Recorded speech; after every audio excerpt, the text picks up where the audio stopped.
Hello, friends. This is Dave Hurwitz, executive editor at ClassicsToday.com, here with, trying to take the bull by the horns and see how this works. Music that makes you laugh, hopefully, because you can never count on sense of humor, especially in the classical music business. It's a big problem. You know, I did 2 videos of music that makes you cry, and everybody loved it and chimed in with their list of music that made them cry. And oh my goodness, it was kind of easy because misery is much, much, much simpler than humor. Humor is a function, first of all, of everyone's personal sense of humor, and no 2 people are the same in that sense, but also timing. I mean, the composer's sense of timing. It's much harder to achieve humor as opposed to just sort of bland cheerfulness. And I mean a laugh out loud humor. I can only say that these are pieces that do it for me, that create a chuckle, or that I've seen do it in audiences. There are 12 different composers and 15 works, and I'll explain why in a minute. But really, the problem with humor is that we are trained in our peregrinations through the classical music military industrial complex to take everything seriously, to sit and listen in utter silence as though some sort of mystical event were transpiring before us, and never to be caught dead as expressing joy or mirth or any quality that would single us out from the audience of witless lemmings sitting there in complete silence. It's a real problem in performance. I mean, so when something makes today's classical audience laugh, that's not self-styled humorous, I mean, something that says, you don't know that it's going to be funny, and all of a sudden you're laughing and people laugh spontaneously. That's a miracle. I mean, it's a bloody miracle, and it's happened. And that's why 3 of these 12 pieces are by Haydn, because he is still the only composer who can regularly be counted on to make audiences laugh, even if they don't know the work, and even if it's not famous, and even if it's not called anything funny. Really, it's unbelievable quality. We don't value it, of course not, but it is really remarkable. And so I have 3 Haydn humorous pieces that I've seen make audiences actually laugh in concert. I mean, it was astonishing, absolutely astonishing. It's such a pity that our engagement with the music is such that we can only sit in respectful silence. We don't applaud in between movements. We should, if we like what we heard. We don't applaud in the middle of movements. We should, if we like what we've heard, up to a point. I mean, everything is a question of taste. And I know that there will be, whack jobs always out there who will allow their excess of whatever they have an excess of splatter all over everybody else. It's a problem. I'll give you 2 examples. One of I think, proper and appropriate behavior, and one of inappropriate behavior. And you'll see what I mean. First, appropriate behavior. I remember when the Nashville Symphony came to Carnegie Hall, and they did a piece by what's his name, the Appalachian Waltz guy who writes these, sort of folksy Americana type pieces. I think the conductor was Kenneth Schermerhorn, and he was doing Ives' Second Symphony, which was really why I was there. But he was also doing this folksy thing. And was it Mark O'Connor? Maybe that was the guy. I don't remember his name, because I never remember names. But everybody from Nashville came, and they were extremely determined that the New Yorkers, sophisticated New Yorkers, should be apprised of the pride and joy that they felt in performing at Carnegie Hall. And I have to say, they were very, very good. they sounded wonderful. I mean, because the Nashville Symphony consists of a lot of, Nashville studio musicians who are marvelous, and they have a beautiful string section, and they played very well. And during this concerto thing, there were all kinds of solo licks and things, and they applauded after solos while the music was going on. And the New York people afterwards, there was a lovely reception with lots of like shrimp cocktail and goodie stuff at Café des Artistes, or whatever that place is. It was the one next to it, actually, the shrimp place, across the street on 7th Avenue.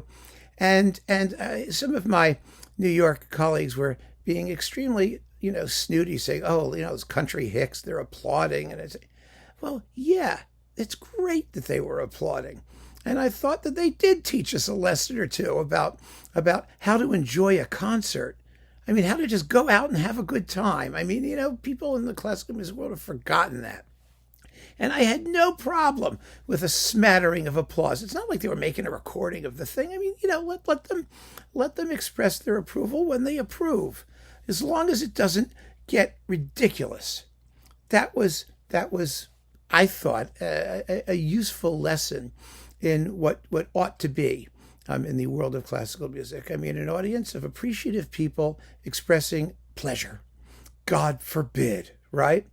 On the other hand, I had tickets, season tickets to the Metropolitan Opera with a dear friend, and she and I would go, and we were at Verdi's Otello, and Kleiber was conducting. And it was Kleiber, it was Otello. I mean, it was a big deal. And, in opera, you applaud after arias. I mean, people are used to stopping for a moment while the audience expresses its approval. So that's fine.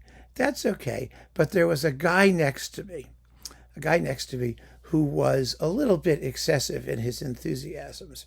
I mean, he was screaming and carrying on, and you always know you're in trouble in opera when people yell bravo with the correct sex and number. You've got brava if it's a girl, bravo if it's a guy, and bravi if it's a group. You've got the plural, you've got the feminine, you've got the masculine, and opera people, one of the ways they show their bona fides in opera is by getting their bravos correct, which I just find so precious and stupid. Anyway, so there's this guy who's braving and braving and bravying, to his like crazy after everything. I mean, it was just after everything. Kleiber walks out, bravo!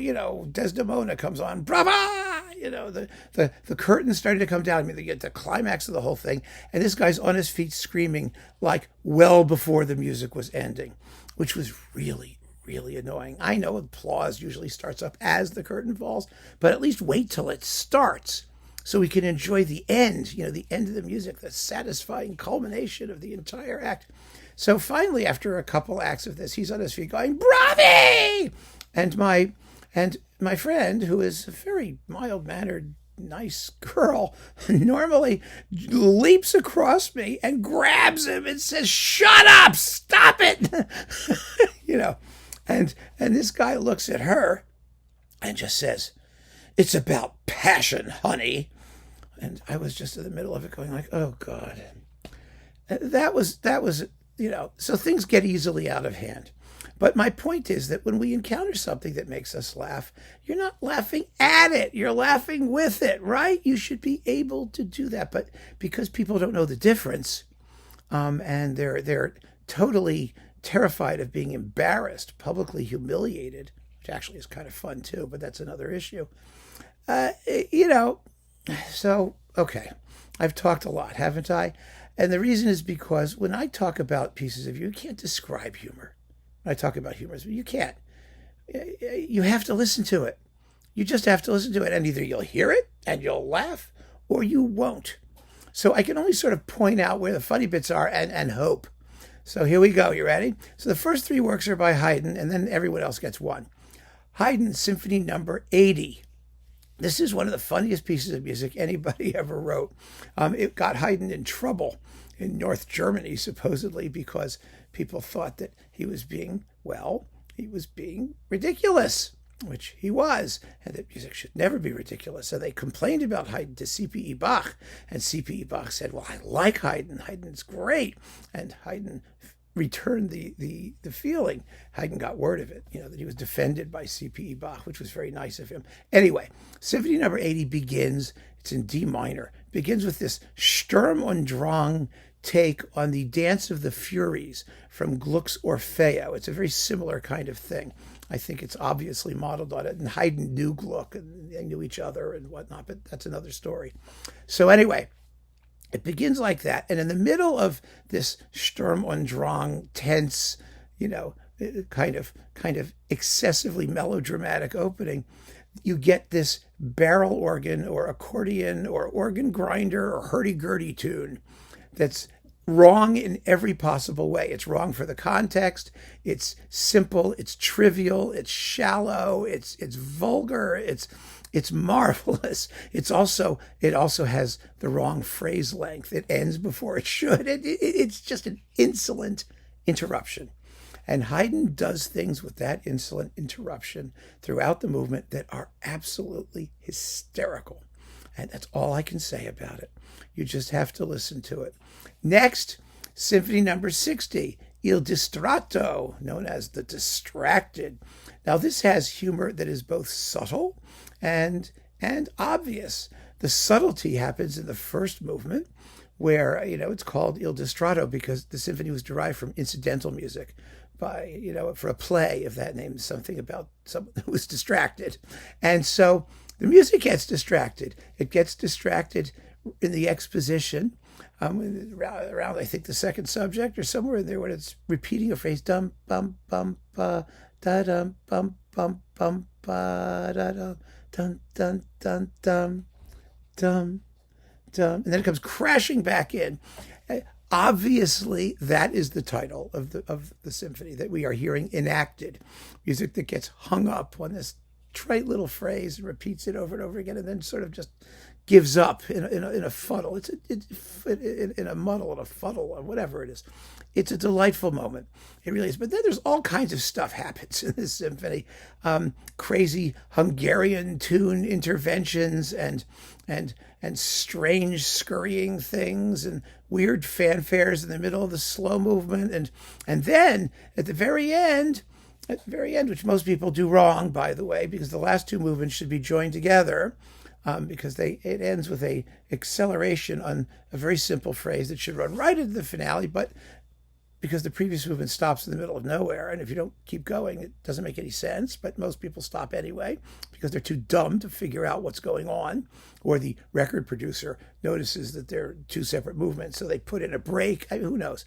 Anyway, the finale starts off with the violins noticing that their violins are tuned incorrectly. And so Haydn stops in the middle and he tunes the string up. You hear like this. It's very funny. It's actually physical comedy, which you don't see very often, especially in a symphony that doesn't have any comic pretensions other than perhaps its title. It's a very funny moment. Now, I have seen these two symphonies live. I saw number 80 in Washington, and actually I think it was actually in New York too. But Rostropovich did it with the National Symphony, and people laughed at that first movement. It's funny. People really laughed. I was shocked. At the end of the first movement, particularly, everyone just let rip. I thought, my God, Haydn is the greatest genius who ever lived. He actually got a classical music audience at a serious concert to laugh. That was a big deal. Next, in number 60, Leonard Slatkin, who was one of the very few conductors who regularly programmed interesting Haydn symphonies and played them extremely well. He did a guest appearance with the New York Philharmonic, and he did number 60. And of course, the tuning bit had everyone in stitches. So that was just marvelous. And then last, at chamber music concerts, oh my God. I mean, if symphony concerts are serious events, then chamber music concerts are like, mausoleum things. It's hard to believe that anybody at a chamber music concert could actually smile. No, I would save that for Liederabends. Nobody smiles at those. But string quartet which one is this? It's an E flat, Opus 32, Opus 33. I'm sorry, number 2. It's subtitled "The Joke." Get it? So we're told what we're getting. Haydn didn't call it that, by the way. He called it Opus 33, number 2, in E flat. But it is hysterically funny. The joke actually happens in the finale, but there are more along the way. Perhaps the most prominent one is the joke in the trio of the scherzo, or minuet. It's actually, Haydn called it a scherzo. He invented the scherzo, which means joke, in this series of quartets as a movement, as a thing. That was like, and then Beethoven took it from there, and the rest is history. So the scherzo of this quartet has a trio that has written out portamenti. Portamenti are slides in the violin. It's another one of those barrel organ sort of tunes, hurdy-gurdy tune, and it goes, if you do it right, if you time it properly, it'll have you in stitches. Dum, dum, dum, dum, dum. Most string quartets take themselves terribly seriously, and they don't indulge this the way it should. But there's a trick to it, because you can very easily go over the top and make it unfunny. What you really need to do is do it in a way that sounds like you're being unintentionally funny. I mean, that's the way to play this stuff. You don't want to make it so obvious that people feel that it's just being silly, silly in a bad sense, just like bad. On the other hand, you've got to do it so that you sound terribly serious about it, but it's coming out uproariously amusing. So that's that. But the finale has the ending that never ends. It's hysterically funny. Well, you don't know when it ends, because Haydn contrives a tune that's in perfectly regular phrases.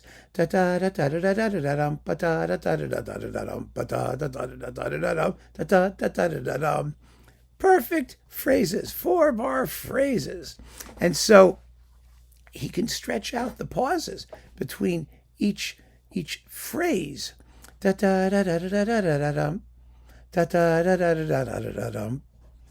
because the tune is so complete and comes to such a final cadence, you're waiting for that final cadence.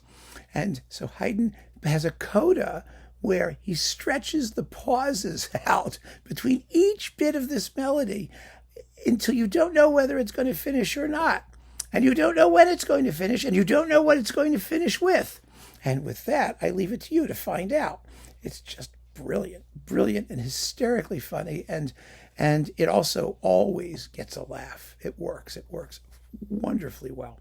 So there we have the king of musical humor and comedy and music, and there's tons and tons and tons of other stuff that Haydn did that's equally amusing in many, many ways. It was endless, his comic genius, and people don't get it. So what can I say?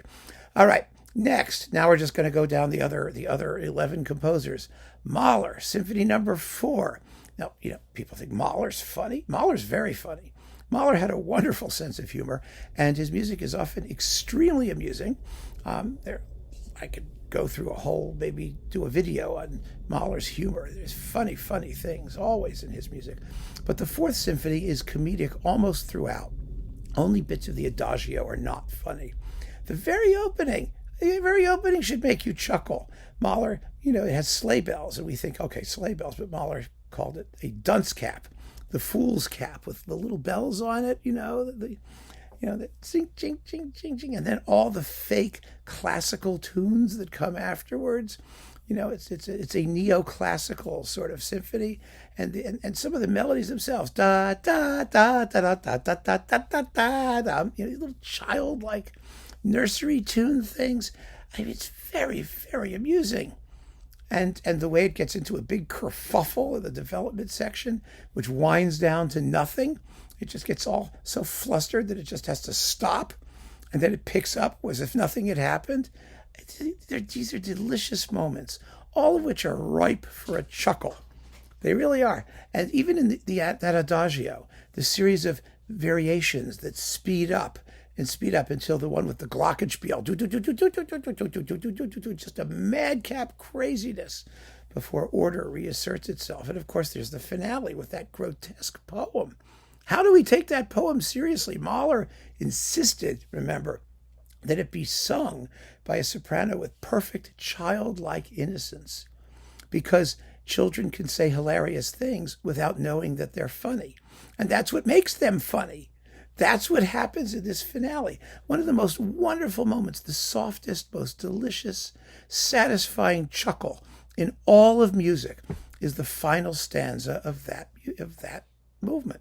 If you pay attention to what the singer is saying and contrast that with what the music is doing. For, das alles für Freude erwacht. It's the last line. That everything awakes to joy. And the music's a lullaby. It's going to sleep. He's putting it to sleep because it's a dream state. The whole piece isn't real. It's very sophisticated humor, granted. But the first time I heard it, I was looking at Das alles für Freude erwacht. And the music's going do do do do do do do do. The harp's going boom boom. It's very, very funny. What can I tell you? Maybe I have a sick sense of humor. But the contrast between what the words say, what the music does, is guaranteed if you're paying attention to at least elicit at least a quiet chuckle, because the music's very soft and we don't want to, break the atmosphere of the moment. You can go or something like that. So after that, Mozart. You're going to think I'm going to say Mozart's musical joke. No, I am not. Mozart's musical joke has its funny bits. Granted, it's quite a few funny bits, but most of those are inside jokes intended for other musicians. And I think that they are funny. I mean, they're funny in an obvious kind of way, in a physical, slapstick kind of way. But I would rather choose a Mozart piece that has, a sort of that wittiness that Mozart was able to do, that sly humor that he was simply a master at. And for me, it's Piano Concerto number 17. And the humor usually comes in Mozart in his treatment of the woodwind section, because woodwinds are the clowns of music. They can make you laugh. They can chuckle by themselves. Violins, not so much. Violins cry, right? Violins are weepy, but woodwinds are wonderfully mirthful. And this piece has the most wonderful tune at the beginning. Dum ba da dum bum ba da da dum bum ba dum. And then the woodwinds come in. They gurgle. They literally gurgle. They chuckle. They're laughing. They're going, oh, it's wonderful. It's so beautiful. It's just one of the most satisfyingly mirthful pieces I've ever heard. And it always makes me laugh a little when I hear it. The same is true of the finale, which is a theme and variations on one of those nursery type tunes. Da da dum bum ba da dum bum bum bum bum bum. Then the winds. Da da da da da. Do do do bum bo do dum bum bo do dum dum ba ba ba ba ba. It's just the way he deploys timbre, the sound of the instruments, to create a mirthful dialogue between the sections of the orchestra and, of course, the piano soloist. And if the piano soloist has no sense of humor, then you're in big trouble in this concerto, because there's so much that you can do with the relationship between the soloist and the orchestra and the individual players in the orchestra. It's just this wonderfully witty dialogue that has some very funny moments that may well make you laugh out loud. Next, Alkan.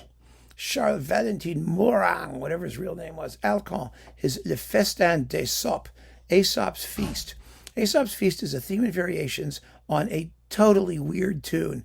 Blam, blam, blam, blam, blam, blam, blam, blam, blam. Do, do, do, do, do, do, do, do, do, do. You'll notice that a lot of these humorous pieces involve themes and variations, because you can write funny variations. What you can do to a theme, you're comparing the original sound of it to what it's become, can become a source of humor, a source of funniness, because you understand the transformation and you can hear how ridiculous it is. Well, this piece is going to have some very crazy transformations. And the irony about it, with this piece, it's really quite astonishing, is that the funniest variation is the hunting variation, which he marks like abeant or something, which is like, howling. You hear the dogs barking as the thing is going. It's his little hunt going along. Then the dogs come in, woof, whoop, whoop, whoop, whoop, ruff, ruff, ruff, and they all take over. It's incredibly funny, very, very funny. But then the piece turns very dark. It has an almost tragic conclusion. It's tragicomic. Tragicomedy is a difficult quality to capture in music, but Alkan does it here. It's shocking. There's shocking cries of darkness and pain and sorrow at the end, but it's still funny. And the very last chord is the shocking conclusion to the whole thing. An incredible piece of music, and it's only like 12 minutes long or something. It's just incredible. Lots of fun. Next, another set of variations of Ives, his variations on America. America is, of course, God Save the King, which was repurposed during the Revolutionary War, slightly afterwards or at some point, to become My Country, 'Tis of Thee. And Ives wrote an organ work that uses variations on that piece, which was later orchestrated by William Schumann, and very, very well, by the way. In fact, it's better than anything William Schumann wrote himself. That's a joke. So, it's again, the variations are a scream, and he does them so well. I particularly like the Spanish variation, with the castanets and tambourine in the minor key. Go listen to it. You're going to love it. Next, Poulenc. Poulenc is hysterically funny. He was an amazing musical comedian, and his trio for oboe, bassoon, and piano, or piano, oboe, and bassoon, however you want to do it, he was told by his composition teacher, write something in the style of Haydn. And, well, was that a good idea? Does it sound like Haydn? No, it doesn't sound like Haydn. But the concept, it was the concept that Poulenc allowed his natural humor to break through the surface. And the finale, oh my goodness. And what makes it funny, of course, is not just the melodies, the opening tune itself, which is deliciously humorous, but the contrast between that and that wonderful, shamelessly sentimental melody that Poulenc was a master at as well. And it's the contrast that creates the humor. And so go listen to that. Listen to the trio, and you'll be absolutely on the floor, rolling around. Now, maybe not, but you'll get it. I mean, it's quite funny. Then we've got Hindemith. Yes, Hindemith, that great Hindemith, is known for being unbelievably serious German guy, and he was, but he did have a sense of humor. He had a very good musical sense of humor. It was a kind of German sense of humor. That is, it was kind of a slapstick, physical, slipping on a banana peel kind of humor when he decided to do anything that way. But he did quite often. But there is a piece by him, which some of you have mentioned in various talks that we've had, for string quartet. It's called Ouvertüre zum Fliegenden Holländer, wie sie eine schlechte Kurkapelle morgens um 7 a.m. Brunnen vom Blatt spielt. Yeah, isn't that funny? You can already tell that German humor is really a sometime thing, but yeah, it is funny. It is Overture to the Flying Dutchman as sight read by a Bad Spa Orchestra at 7 a.m. by the well.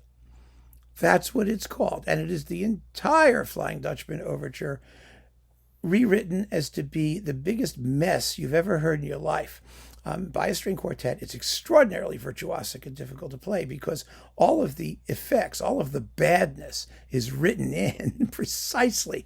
And so, when you're playing a normal melody, which all of a sudden goes off on some hysterical atonal tangent, and you have to get all the notes right, it's a trick. It's tricky, very tricky, but it's very funny, and it's been recorded a few times. And, it's on YouTube. You can go have fun with it. It's deliciously amusing. It's one of the sort of the acmes of that kind of slapstick physical humor in music. Much more so than, for example, in Mozart's musical joke, which has its share of it too. But this is that raised to an nth degree. And so, the humor is really pretty obvious. And the better you know the Flying Dutchman Overture, of course, the funnier it gets. So I would suggest giving a good listen to the Flying Dutchman Overture and then listening to Hindemith's version of it. After that, C.P.E. Bach. Again, not somebody who's usually associated with humor, but he could be very funny, and he got funnier as he got older. One of his funniest pieces is his last concerto, one of his very last works, an extraordinary piece. It's a double concerto for harpsichord and forte piano. The only piece to use that combination in a concerto format until Frank Martin came along like 200 years later. Really, it's incredible, from the 1780s. And C.P.E. Bach frequently wrote humorous pieces, and he became almost Haydnesque at the end of his life. Maybe he learned something. They learned from each other. They really did. Anyway, he wrote a little tiny piano piece. It's about, I don't know, 3 or 4 minutes long. It's called Lali Rupalich. It's supposed to be a portrait of himself. And it's 1760s rock and roll, or 1770s rock and roll. That's all I can tell you. You go find it by the title. You see Lali, L apostrophe, it's written down below here, and go listen to that. It is incredibly funny. It has sudden pauses and strange modulations, and it's actually a dance type called a murky, which C.P.E. Bach ridiculed because it was very popular in his day, and he thought it was total trash. A murky is, it was called a murky, M-U-R-K-Y. A murky is a dance tune over an octave bass. Just, I'm sure I'm not the only person who played the piano, one of those pieces, where you just do octaves in your left hand, right?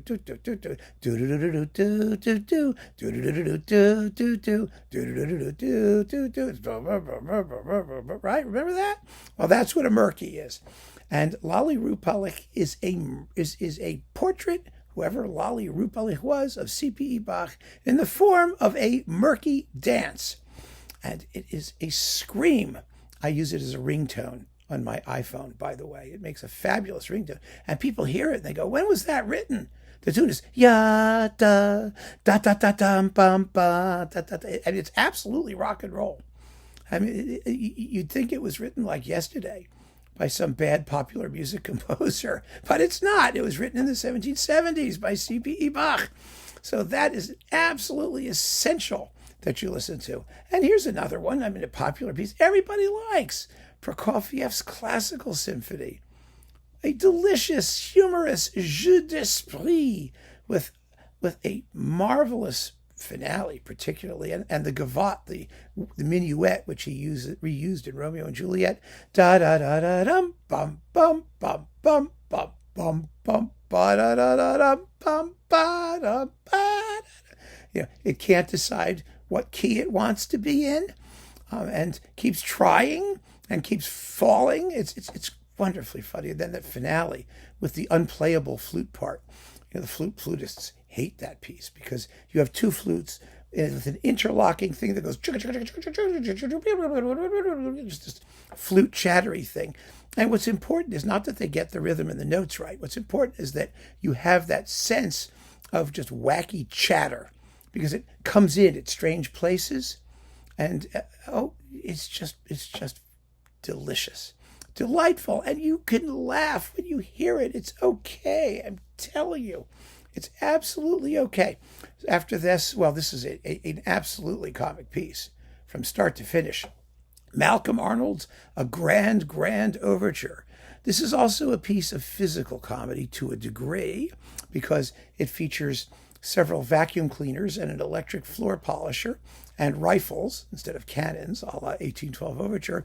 And at the very end, the vacuum cleaners and floor polishers get shot by the rifles and get switched off. It's a funny piece of visual comedy, really, if you see the piece performed, which it doesn't get done nearly enough, probably because it's hard to get the household appliances together to do it properly. It also has an organ part. But Malcolm Arnold is simply trying to write the most pompous, over-the-top piece of music in the history of humanity, and he does it, and it's great. And the funny stuff about it, the tunes themselves are funny, but the way that they're scored, the huge climaxes pile up, the organ cranking in, and then they go nowhere. And the coda is a parody of the ending of Beethoven's Fifth. Beethoven's Fifth has the ending that just won't quit. It just keeps going and going and going. Da da da da da da da da da da da da da da da. That dum bum bum bum bum bum bum bum bum bum bum bum bum bum bum bum. That the classic romantic ending. Well, Malcolm Arnold writes the ending to end all endings, and it even does what these codas always do, which is they repeat, they go back, and then they repeat again. One of the most famous unintentionally humorous ones is Tchaikovsky's March Slav, because bum bum bum bum, and then it goes back and it does it all over again. Well, Malcolm Arnold does that, but he does it in a way that makes it obvious how absurd the whole thing is. It's just a work of total comic genius, and it has actually, other than it was written for the Hoffnung festivals, those festivals of funny music that Gerard Hoffnung produced in the UK in the 50s or early 60s or whatever. And it's been recorded a couple times since then, but never with the same humor as at that original performance. And it's really a pity because it's so funny and it's so easy to be funny. And it's just a lesson in what's wrong with the classical music world, that when later recordings have been done, they've treated it as a sonic spectacular. You want to get the organ, you want to get the tam-tams crashing and the chimes and whatnot. But it isn't as funny because the humor is a function of timing. As I keep saying to people, it's not about stereo realism. It's about timing. Anyway, it's a great piece. You know where the humor is supposed to be, even if it isn't always realized to the max in more modern recordings. Then we have Dochnani, Ernst von Dochnani, one of the very few later composers, just a 20th century composer, although a conservative one.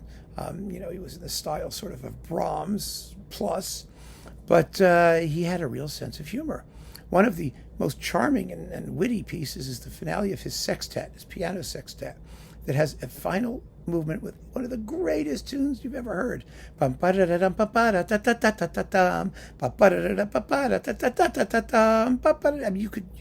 does so much with it. It's such a charming thing.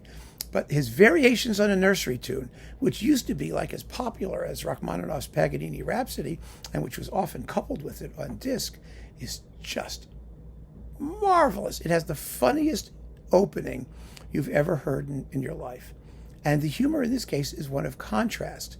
The tune is Twinkle, Twinkle, Little Star, right? Dun, dun, dun, dun, dun, dun, dun, dun, bum, bum, bum, bum, bum, bum. Or as Mozart would have known it, À vous dirai-je, maman, that particular French folk tune.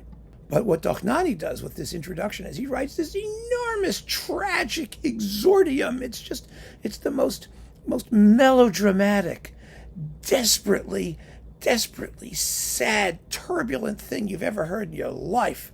And the most marvelous thing about it is that if you listen really carefully, the tune is in there. It's in there.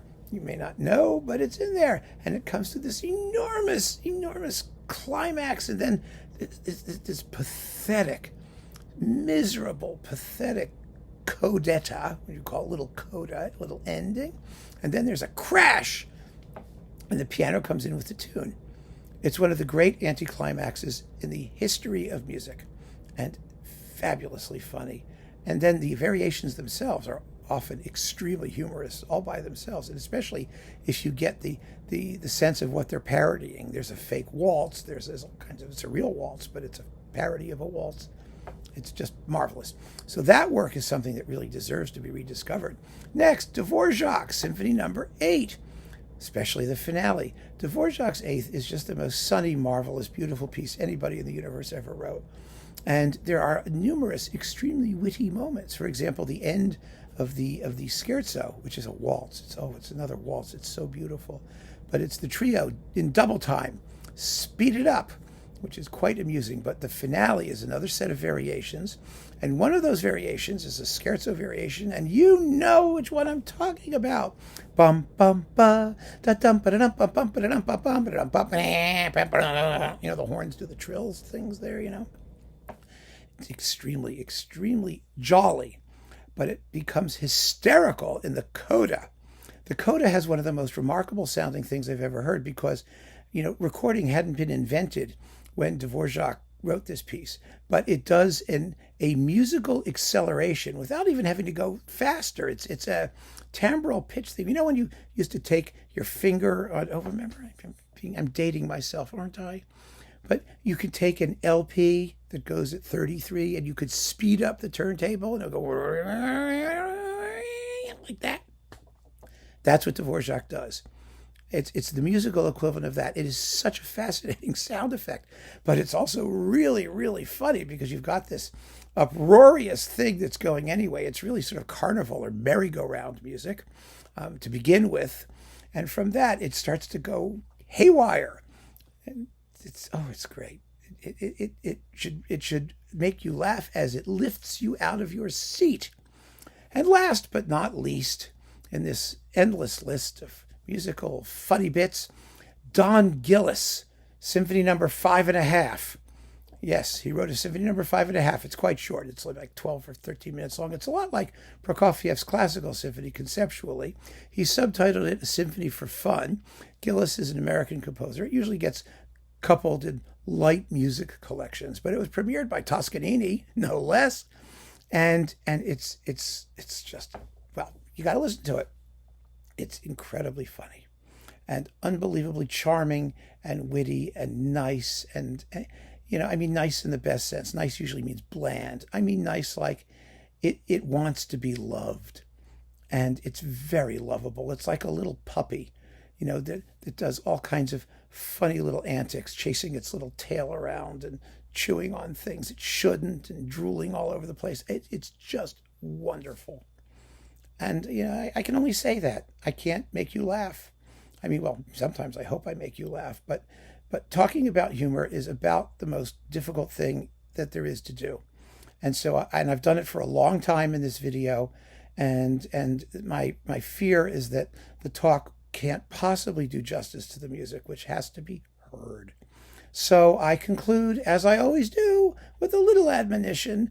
Keep on listening, friends, and don't be afraid to laugh. Take care.